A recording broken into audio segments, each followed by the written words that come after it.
Jen and Jamie on a Thursday. Hey there, fellow lunchians. What you got there, Jamie? I got a lunchbox. It's more than a lunchbox. It's time for Jen and Jamie on a Thursday. All right, so last week, What do you got there? I have a picture of curtains because Pat submitted the fact that when she looked next to her, she saw curtains. Automatically, our mind went to a very important curtain in the Bible.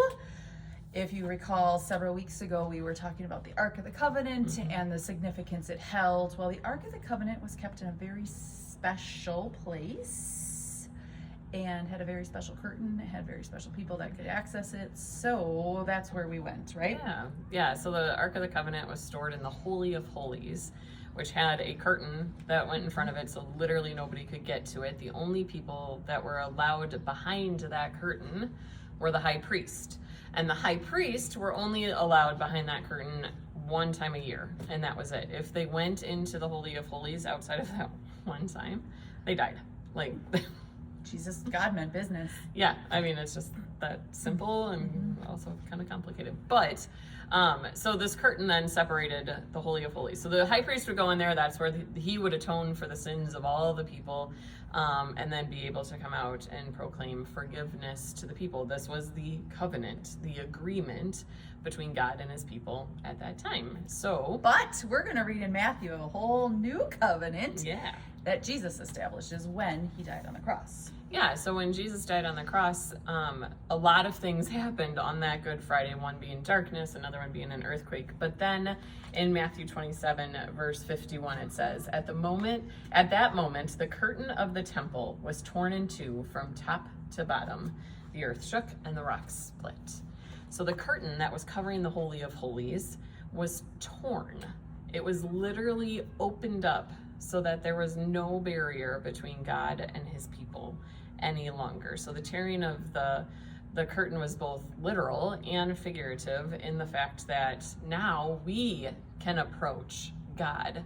We don't need a high priest to go on our behalf. We can approach God and ask for forgiveness. Because of Jesus's final sacrifice that completed it. It is finished.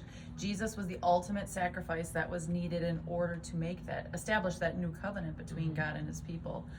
It's no longer sacrifices that are needed because Jesus was the final and ultimate sacrifice on our behalf. Yeah, and then something else that's like nerdy Bible cool when you read this is that it talks about how it was split from the top to the bottom.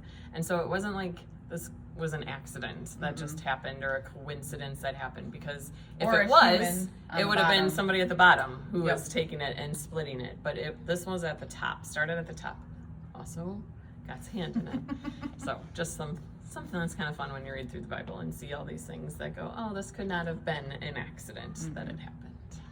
Nope, when Jesus said it is finished, that new covenant was established, and we now can go to God anytime we want because he paid the price for us.